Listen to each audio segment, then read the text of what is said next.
day, ma'am. We are the presenter number 6 and we are going to present the Edwardian Period. And it is the golden age and it is the time of prosperity and luxurious parties among the wealthy elite. So the poem that we chose is entitled If I Were a King by Alan Alexander Milne. Okay? If I were a king, I often wish I were a king, and then I could do anything. If only I were a king of Spain, I'd take my hat off in the rain. If only I were a king of France, I wouldn't brush my hair off for ants. I think, if I were a king of Greece, I'd push things off the mantelpiece. If I were a king of Norway, I'd ask an elephant to stay.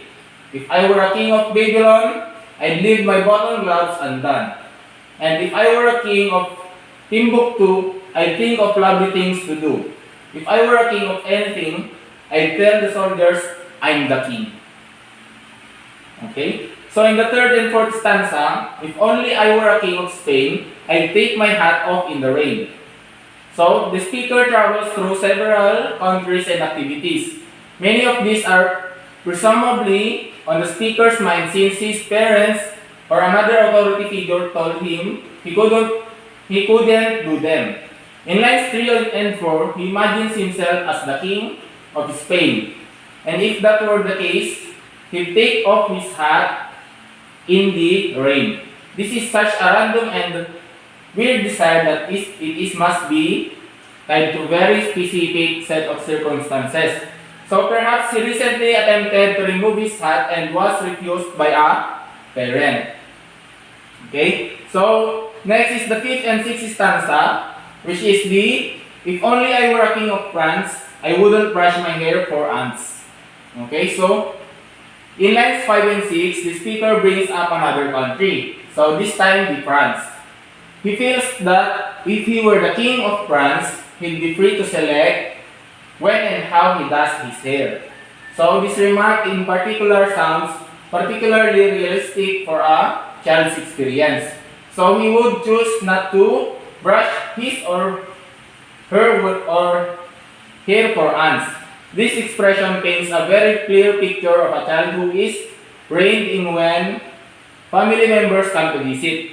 So he has to tidy himself up in order to seem presentable for aunt or any other rarely seen connection. Okay. So in the 7th and 8th stanza, which is the line, I think if I were a king of Greece, I'd push things off the mantelpiece.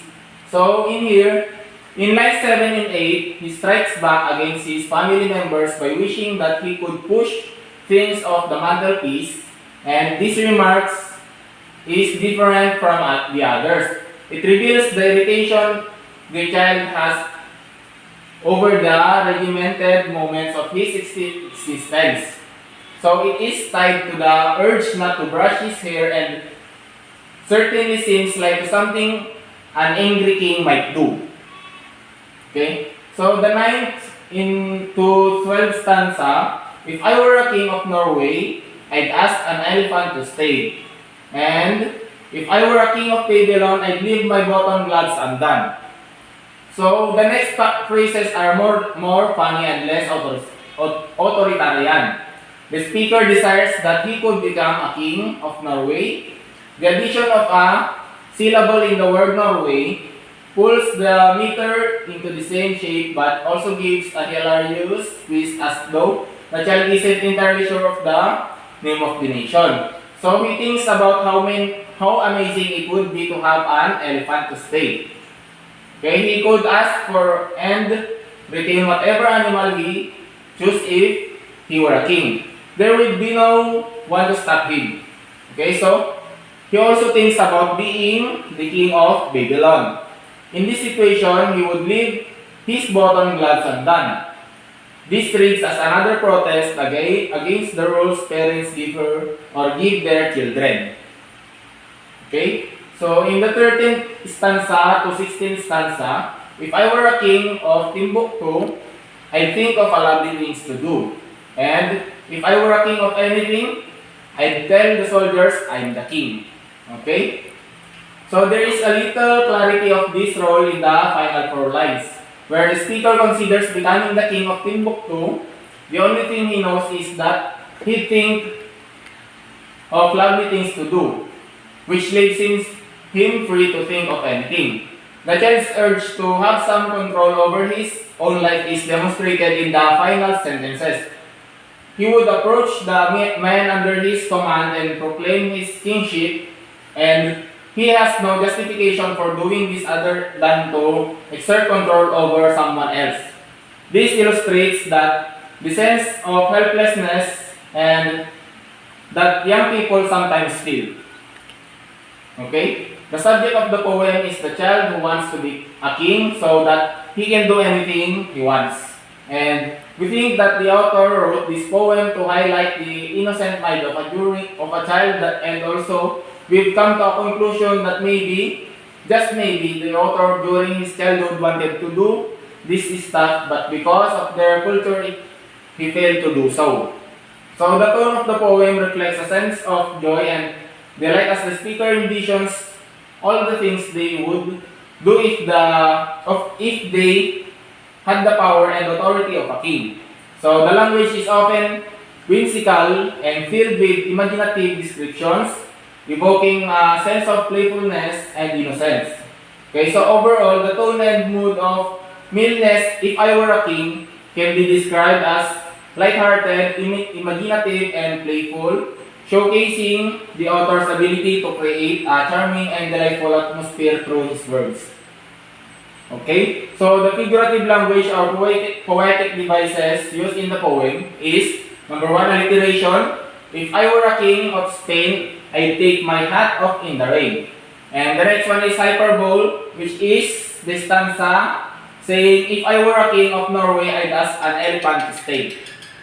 Okay, the theme is, if I were a king, is about a child fantasizing about what he would do if he were a king. Okay, he would govern the world differently than other monarchs. Focused on pleasure, he appears to believe that he can even change the rules of nature.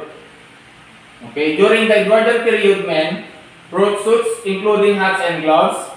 The men's straight hair was heavily oiled and combed back from the forehead to the back of the head. The sides were a bit shorter but also combed to the back of the head. So if we are going to read and analyze the story, the speaker or the child focuses mostly on the clothing he wears.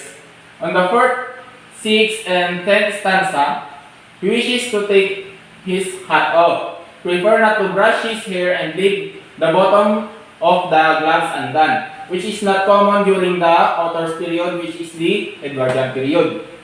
Okay, so the summary of the poem is, the poem If I Were a King describes the humorous desire of a child who thinks about everything a king is allowed to do.